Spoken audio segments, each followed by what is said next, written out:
I'm very pleased to share with the Neshama Cast community some exciting news. NAJC is grateful to generous anonymous donors who are sponsoring this episode, paving the way for Neshama Cast to upgrade to professional production of this podcast to create a more engaging listening experience. We in the NAJC community hope that this initial gift will inspire other individuals and organizations to sponsor Neshama Cast and enable NAJC to bring the Torah and wisdom of Jewish spiritual care to a wider audience. Please contact me at neshamacast@gmail.com if you would like to sponsor Neshama Cast episodes in the future. Thank you to our visionary donors who have made this new chapter possible. Lubetkin Media Companies, led by Steve Lubetkin, is our new producer. Steve Lubetkin is an award-winning journalist and live broadcast and podcast producer. NeshamaCast listeners should be aware of another production of Lubetkin Media Companies, the Seekers of Meaning podcast, hosted by Rabbi Richard Address, director of Jewish Sacred Aging and a member of NAJC. We at NeshamaCast and NAJC are grateful for this synergy among our organizations. Regarding this episode, we welcome back prior guests due to popular demand. When Rabbi Mia Simring and Rabbi Gabe Kretzmer Seed appeared on Neshama Cast in April 2025 to discuss their preparations for Passover as chaplains in the Rikers Island jail, that episode became our most downloaded episode ever. So we welcome them back today, along with Neshama Cast contributor Chaplain David Balto. They will discuss how their incarcerated congregants engage with the high holidays of Rosh Hashanah and Yom Kippur. To learn more about our three participants, please see the show notes or listen to their prior episode From Rikers to Redemption in the Neshama Cast feed. For now, let me send it over to David, Mia, and Gabe. Thanks so much, Ed, and thanks, Mia and Gabe, for joining us again. And redemption is an important concept for us to keep in mind, and obviously something really special in the prison environment. Mia and Gabe, why don't we start off? How do you bring the high holidays into the prison and engage the prisoners for the high holidays? Why don't we start with Mia? First of all, thank you so much. It's so wonderful to be back. We have on-site high holiday services. For Rosh Hashanah, 2 morning services. And then for Yom Kippur, we have Kol Nidre and a full day of services. And those are all lay volunteer led. We've had this incredible volunteer coordinator who does these, which the volunteers are people who can drive, usually, not always. Those are organized separately from some of our other parties. People from all over Rikers Island are able to convene together and have services. And in the lead up, of course, during Elul, we're talking about the meaning of the holidays, about Teshuvah. It all hopefully culminates in them coming together for services. Gabe, why don't you talk a little more about that? Sure. Thank you as well, Ed and David and Mia, for having a return appearance. I'll talk a little bit about how we prepare for high holidays in my services. Just like Mia, I have services, in my case, twice a week in the 2 jails that I serve. I teach the Parsha, but also, they get starting with the beginning of Elul. I'll blow the shofar every service. I will teach a number of classes in the run-up to the holidays. As of when we're recording this podcast, the first Slichot for Ashkenazi Jews is this coming Saturday night. And in the context of teaching about Slichot, I did teach about Sephardi Slichot as well, but in the context, I always like to teach the Yod Lamed Parrot story. I won't go through the whole thing, but I'll summarize very briefly. Basically a story about a Litvak, a person who was very suspicious of Hasidim. And he went to this town of Nemarov, and everyone said that the rabbi went up to heaven during Slichot. And this person was so suspicious, but he was also so curious that he basically hid under the rabbi's bed at night during Slichot. And the rabbi didn't go to heaven, but he actually went into the woods, chopped wood, dressed up like a Russian peasant, and then chopped wood and gave it to this old widow who wouldn't have been able to provide for herself and couldn't afford it either. And she didn't know it was the rabbi. And in the story, the rabbi says the Slichot prayers while he's chopping the wood and putting in the fire and taking care of this woman. So in the context of our congregants, and it's really my congregants, I don't beat them over the head with Teshuvah, but I certainly have it as a theme throughout the year, and especially this time of year, that it's not just between us and God, but it's also between us and our fellows, including those among the community that we've created on Rikers, but also many of them can't apologize to their victims because of witness protection or whatnot, but maybe it's a time to reconnect or turn to their families or their loved ones from the outside, and a time for self-examination. One other thing I'll share is that, and I'm sure both of you have felt that as well, once one begins teaching about the high holidays, whether the people who grew up Jewish or the people who are studying Judaism for the first time, people in jail are, well, in jail more than prison, actually. That's made a big difference, is that they're waiting for trial. And, we're all going for the El Yoshev al Kisei Rachamim before Hashem on the high holidays judging us, but they are also going for an earthly judge who has power over their future, even possibly the rest of their lives. It makes the holidays very, very real for them, but also hopefully having the scaffolding and the meaning put into it can help them, give them the spiritual strength. Gabe, could you translate that one Hebrew through. phrase you used? Yes, God, the judge who sits on the throne of mercy. Mia. Just to respond to something that Gabe said about people in jail getting ready to go before a real judge, and I have sort of wanted to use this as a segue to opening conversation with you, David, about your work. Not only is it hard for people to apologize because the victims may have an order of protection or may just feel traumatized and not want to speak to the person, or are no longer living. But there's also the question of, will what I say somehow harm my case? For me, something I've always said about Rikers is it's not really the best place to do Teshuvah. The system as it's structured doesn't encourage introspection because far from ensuring leniency, it does not seem like you can definitely know where that will lead you. But I think that might be really different in a prison situation. And I was thinking that listeners may not have a great grasp on the difference between a prison and a jail, because many people say, oh, I've just been faking knowing the difference. So I was wondering, David, if you could tell a little bit about Teshuvah or what the high holidays mean in a prison context. Thanks so much, Mia. By the way, the wonderful story that Gabe cited was If Not Higher by Yud Lamed Peretz. So I'm in a totally different environment. I serve in a maximum security prison, Western Correctional Institution, Maryland's maximum security prison. And I think it's an awesome place to work on Teshuvah because that's their full-time job. Their full-time job is to show that they've repented.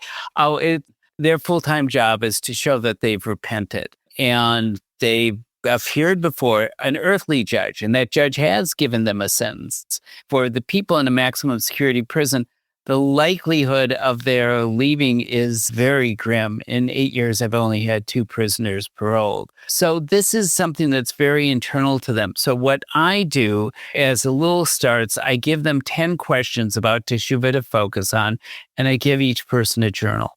And then I ask them to journal about the 10 questions.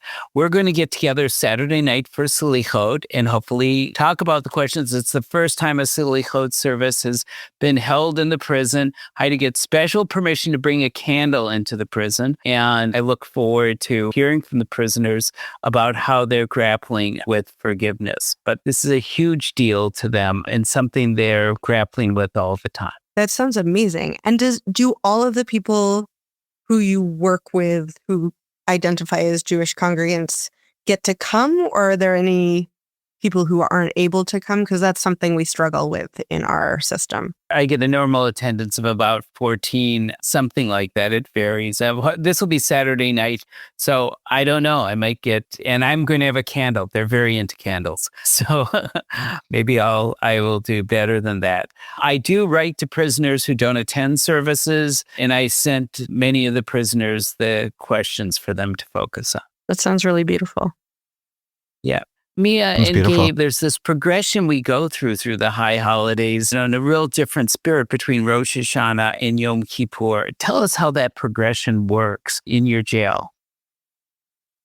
Again, not having actually been on Rikers for Yom Kippur, though we certainly do a lot of scaffolding and support to the volunteers. As Mia mentioned, before COVID, we often had rabbinical students from Yeshivat Chovevei Torah from my rabbinical school sleep over, and now we have a mixture of non-Orthodox and traditional volunteers. Again, one difference is between just having morning services and having all of Yom Kippur. My understanding is we get fewer people maybe for Yom Kippur than Rosh Hashanah. But being there for the whole day is hard.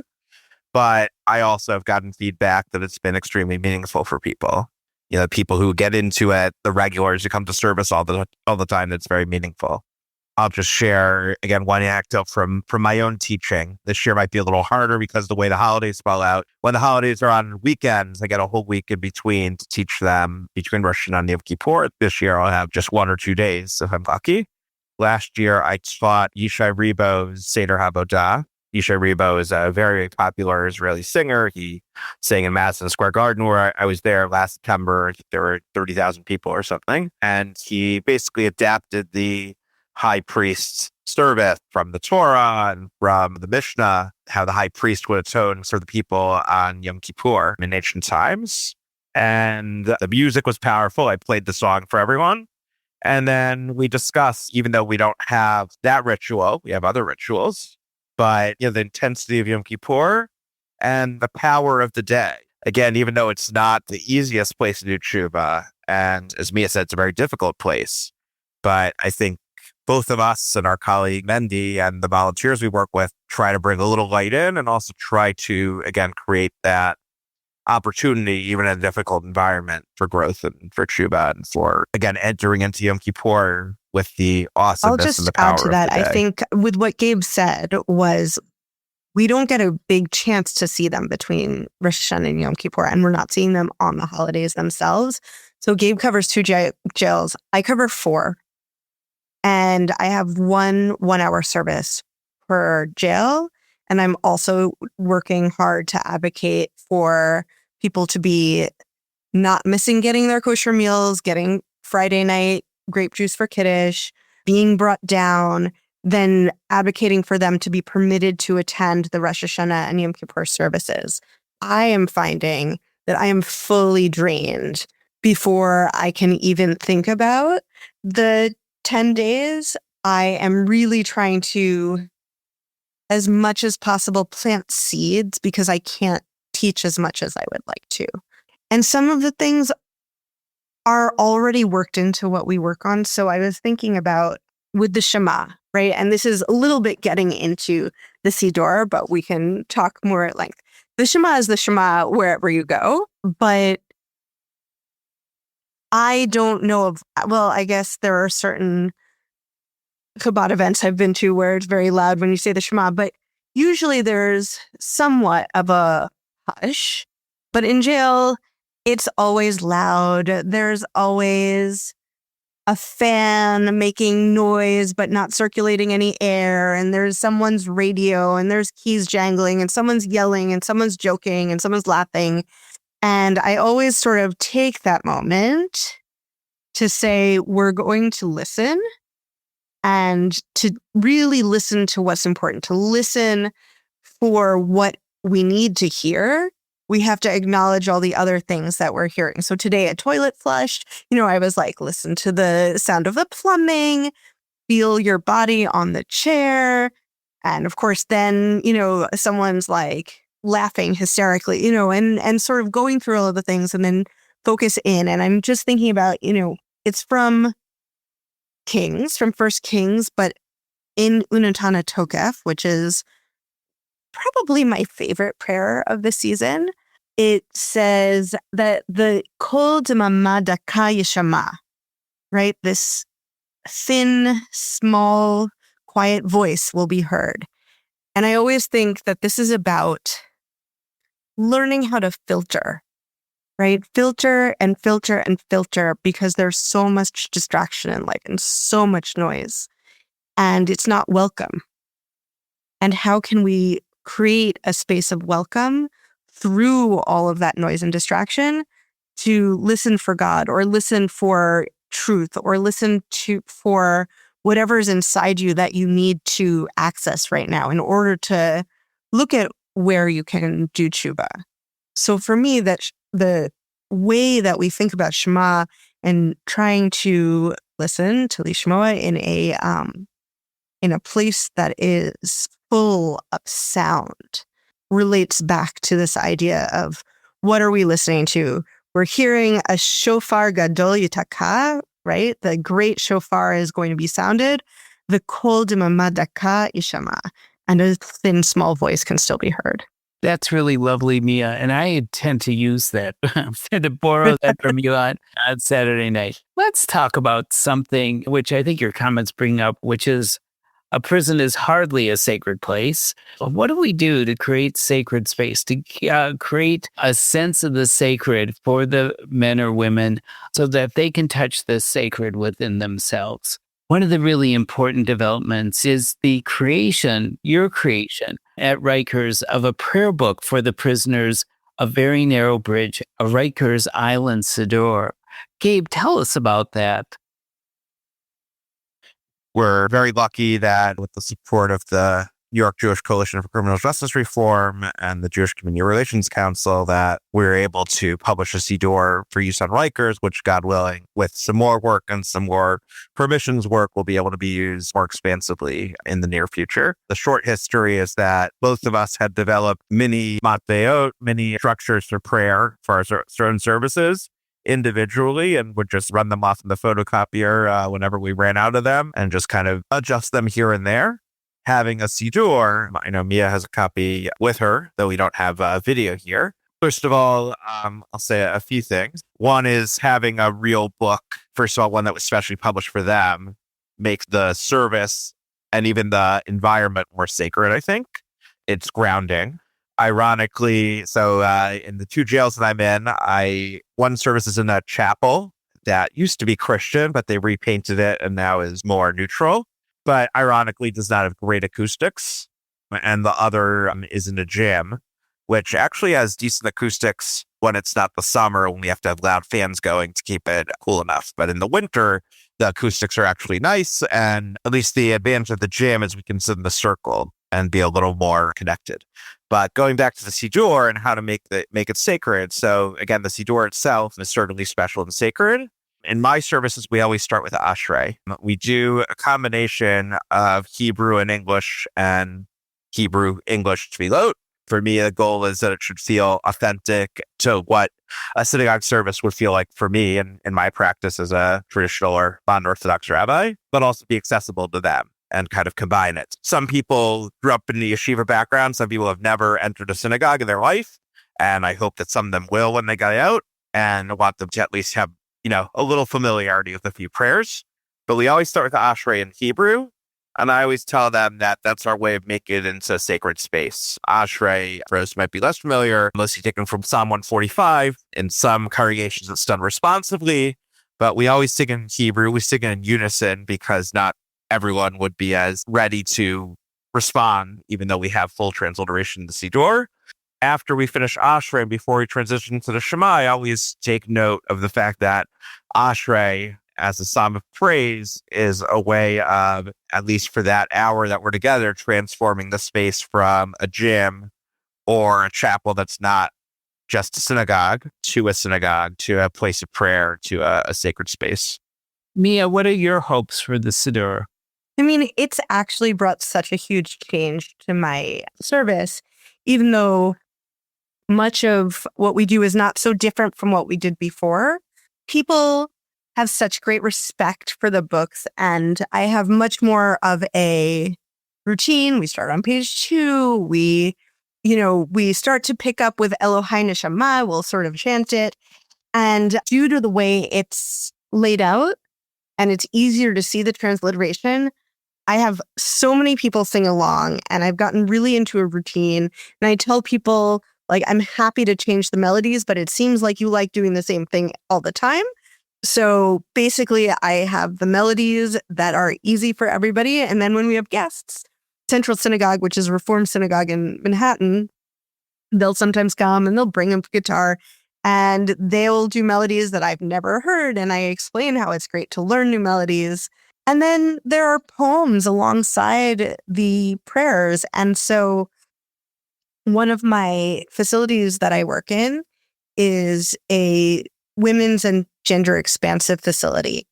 I have one person, and he's a trans man, and he loves to read this poem called This Body. It's by Renee Watson, and we have it next to a Shariatzar, which I've started saying with people. And then we have this Renee Watson poem, and I don't know if we have time. Can I read it? Sure. This body. My body is perfect and imperfect and black and girl and big and thick hair and short legs and scraped knee and healed scar and heart beating and hands that hold and voice that bellows and feet that dance and arms that embrace and my mama's eyes and my daddy's smile and my grandma's hope. And my body is masterpiece and my body is mine. And that was not a poem that was brought in by me or Gabe. One of our other collaborators from the New York Coalition for Criminal Justice Reform brought it in. And I think for people to feel affirmed, there is not a lot of awareness on the inside that of the population of Jews of color on the outside. So the idea that it speaks about a person's Black body and it speaks about a body being one's own, where there's such a loss of autonomy, has been really, really powerful in that particular facility. There's always these little surprises that I get with finding something new that resonates with people. And it's just such a blessing to find these little nuggets. And it really was such a team project. So Gabe and I really felt centered in it, but I think there were so many hands that touched this. It's been such a blessing, and I have so much gratitude for everybody who worked on it. Well, that's wonderful. We really celebrate what you're accomplishing in doing this. It sounds like just a tremendous resource for the prisoners. Can the prisoners take copies of the book and bring them back to their cells? Such a tricky question. This is a matter of ongoing negotiation.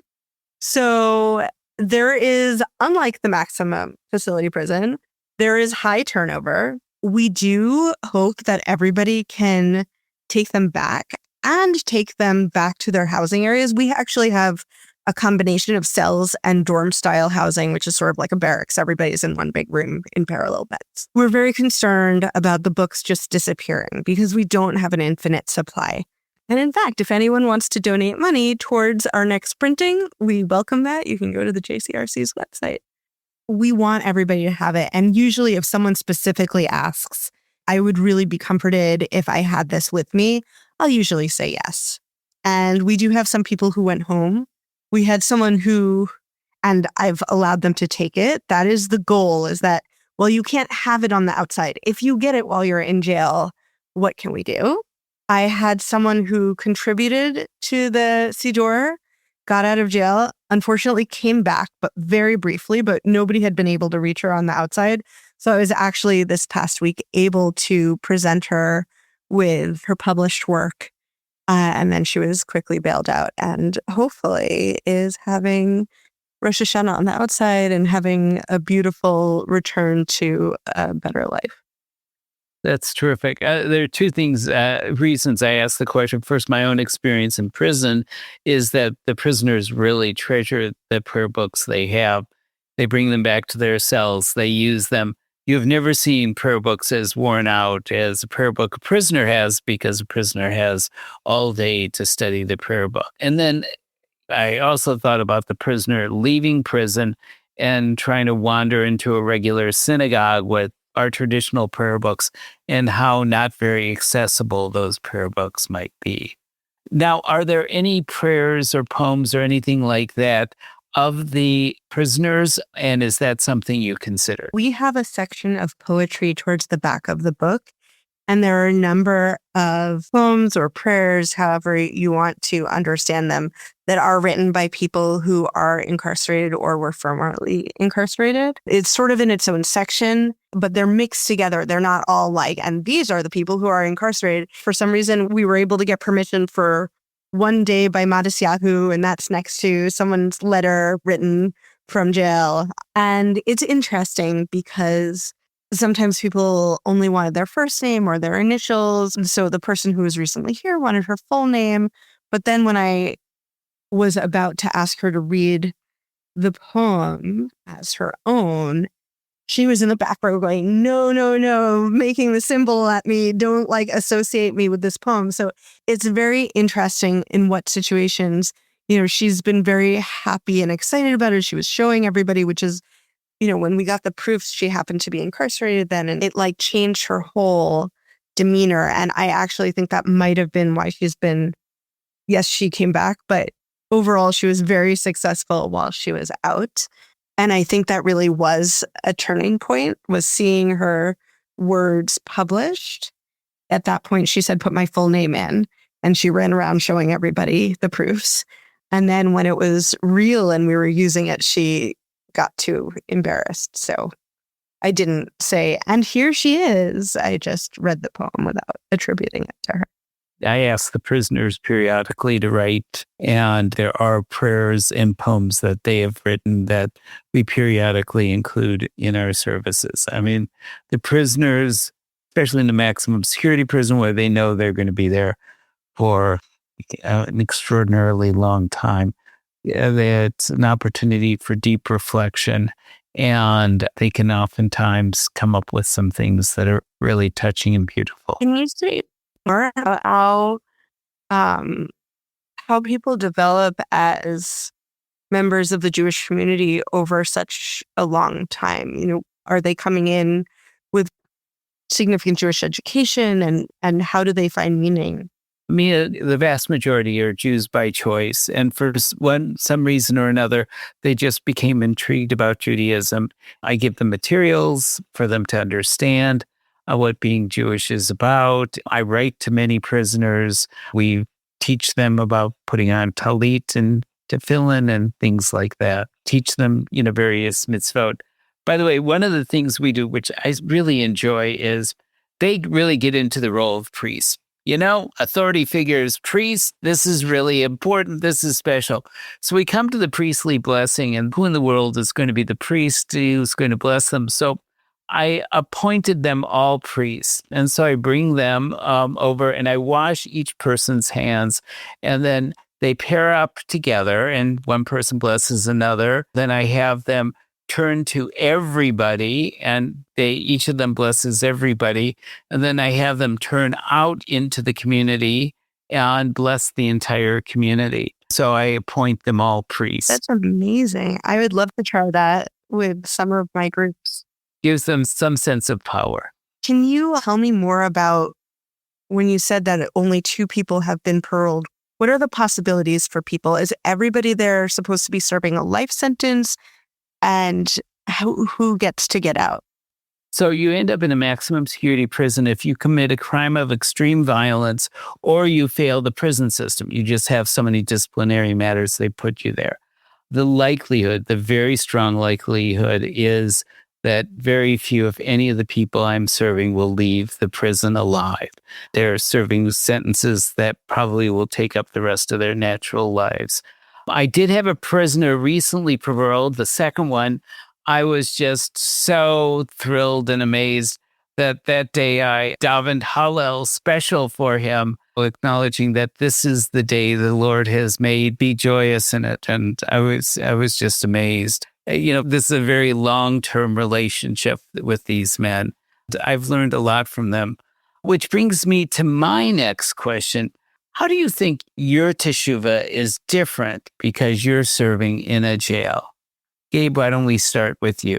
I think the first thing that comes to mind is that I have a much more nuanced view of kind of a spectrum. I'm not there on Rosh Hashanah and Yom Kippur, but I think often there's 2 things I think of liturgically. One is the one that might be familiar to most of the Ashkenazi people who are listening, who are familiar with Kol Nidre, is that the prayer leader proclaims before the Kol Nidre prayer that with the permission of the heavenly court and the court below, we're permitted to pray with those who have sinned.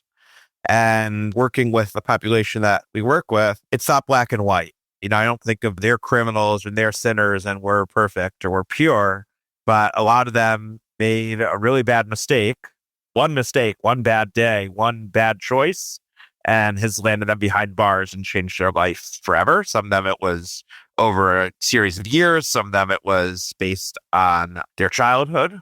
It helps me, even if I'm not with them 24 hours and experiencing 100% what they're experiencing, I still am with them day in and day out. And it's powerful to think about my Teshuvah in their context. One of the things that I know we both try to do is try to break down some of the barriers. Siddur has done that, and bringing in groups has done that.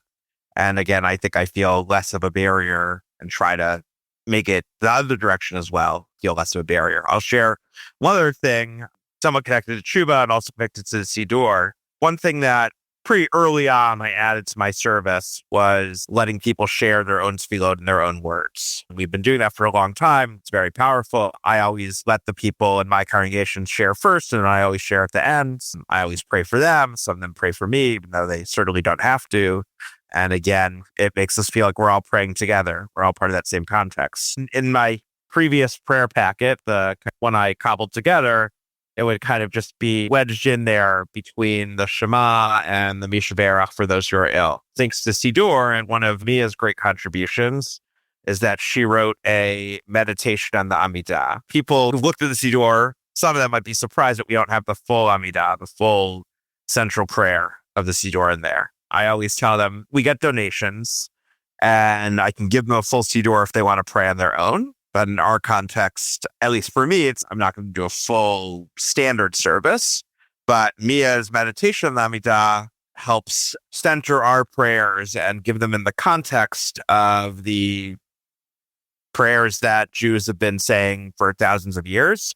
Again, your meditation mentions basically the themes of all the 19 blessings of the weekday Amidah, including forgiveness, praying for repentance, praying for freedom. You allude to that in your translation of the Mechayem Eitim, where it talks about freeing us from prison, freeing prisoners as part of God's might. Many of us pray for forgiveness, many of my congregants, and sometimes me as well. Thank you, Mia. Yeah, I think that my process of Teshuvah is going to be last minute and under the wire, as I'm feeling right now pulled in so many directions. I find that I can't think straight enough to think about all my transgressions this year. I get overwhelmed with all the people I work with and with the state of the world. But one of the things that has caused me to think about is a couple of things. First of all, a lot of the people that I work with, while they may have sort of a one big thing hanging over them that maybe they did, maybe they didn't, maybe there were extenuating circumstances, we don't know. But with all of that, usually the things that they are really worried about are the same little things about saying bad things behind people's backs, not being as kind to people as they would have liked to, ruptures in the family, not getting to be there for their kids, and obviously not getting to be there for your kids because you are incarcerated for a significant amount of time is different from like staying late at the office. But we have all of these very mundane things. But the other thing is sometimes the enormity of the task of Teshuvah is so hard to look at straight on that one of the themes that I find comes up for me year after year in this context is forgiveness and forgiving. And that can be having the compassion and forgiveness for yourself. Because I think without that partnership of the capacity to forgive, to working together with the capacity to do Teshuvah, then it's very hard to do it. You have to believe to some extent that there's meaning in really looking at these hard things. And so I've started to really weave in this idea of forgiving, and it actually it has at other times just generated naturally. I had even gotten their service today, and someone talked about how he has to forgive his abusive father. And I said, but do you? I don't know that you do, right? There are many. And he's like, no, I do. And he was just, I didn't say don't or do, but he felt very strongly that this was the only thing that could help him move forward in his life.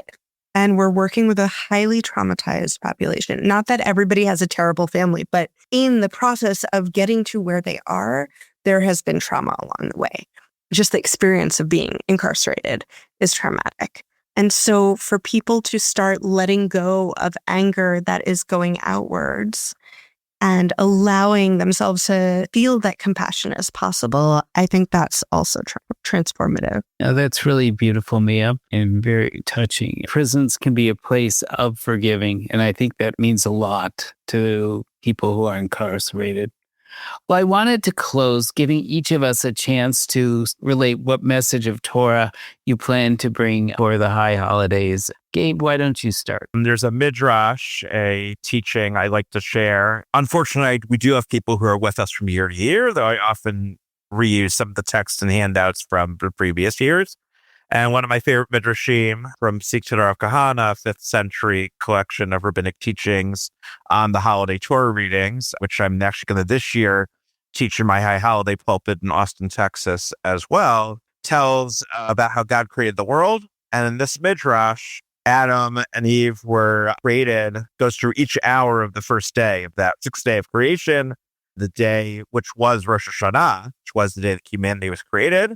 And in that midrash, Adam was formed, the soul was breathed into him, Eve was created from his rib, and they were placed in the garden, they ate from the tree, and they were forgiven, all on the same day, hour by hour. It ends by saying, when did this happen? On the first day of the 7th month, which in the Torah is Rosh Hashanah. And I just find it so powerful that this is a day, not only we call it Yom HaDin, we call it the day of judgment, more than Yom Kippur even, which we call the Day of Atonement. But this midrash points out that from its inception, from the beginning of creation, it was a day for forgiveness. Adam lived another 930 years according to the Torah. I leave them with a message of hope from that there is hope for the future. It's a message I try to give them, especially in this place. It's often very dark and narrow, but also for myself as well, a hope for the new year for all of us. I was trying to think of something that is not Unatana Tokef, but I can't.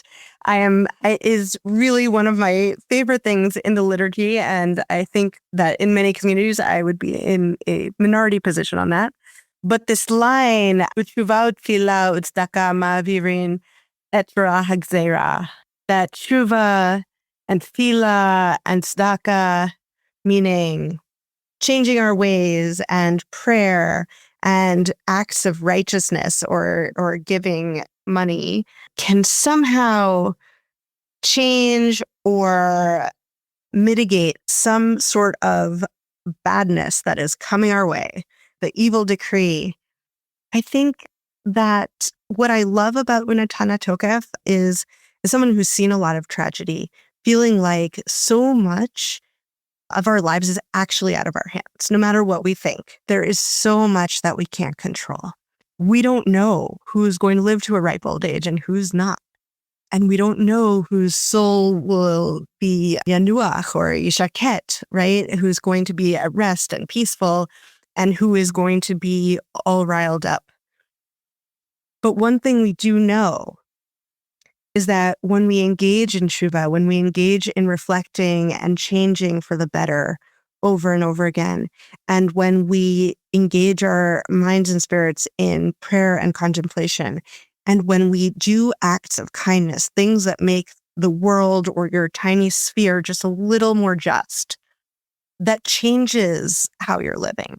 And I don't know what else there can be for me to say. That's, I think, something that has been grounding for me since before I started rabbinical school, and I keep coming back to it. Thank you. So for me, I'm really attached to the story of Hagar and Ishmael. And Hagar, having been sent off with Ishmael, is completely despondent and does not want to see Ishmael die. And God guides her to see the well of water. And there's a midrash that says the angel said, "Why are you doing this? Ishmael and his descendants are going to do terrible things to your people." And Ishmael did terrible things to Isaac. Why are you going and preserving him? He's so wicked. And God says to the angels, at this moment, is he good? Is he wicked? Or is he good? And the angel said, no, at this moment, he's not wicked. And I think that's a really important message for me to share with the prisoners. They know they've done something really terrible that they're being punished for in the past. And I want to move them into the present. And in the present, are they good? Are they wicked? Or are they good? Help them to feel that sense of goodness within themselves in the present. And hopefully that helps them on the path to forgiveness. Thank you so much, Gabe and Mia. This has really been a terrific program. Thank you, David. Thank you, David. I learned a lot from you as well. That was amazing. That last teaching really hit the spot for me. I'm going to bring that to work tomorrow and through my holidays. Neshama Cast is a production of Neshama, Association of Jewish Chaplains. Thank you to Chaplain David Balto, Rabbi Mia Simring, and Rabbi Gabe Kretzmer Seed for their engaging discussion. Thank you to Steve Lubetkin and Lubetkin Media Companies for producing this episode. Additional thanks for logistical support to Allison Atterbury, NAJC Executive Director, and the NAJC Social Media Committee. Please consider making a contribution to NAJC to support Neshama Cast and all of the vital work that NAJC does to promote Jewish spiritual care. We're grateful to the anonymous sponsors of this episode and welcome generous gifts to sponsor future episodes. We also welcome sponsorship from institutions where NAJC chaplains work. Please write to me at neshamacast@gmail.com to discuss a gift or sponsorship opportunity, or click on the link in the show notes to donate. A transcript for this episode is available automatically in the Apple Podcasts app. Our theme music is a nigun for Ki Anu Amecha, written and performed by Reb Cantor Lisa Levine. Please help others find the show by rating and reviewing the show on Apple Podcasts and other podcast platforms. We welcome comments and suggestions for future programming at neshamacast@gmail.com. And be sure to follow NAJC on Facebook to learn more about Jewish spiritual care happening in our communities. May we all work together to heal our world.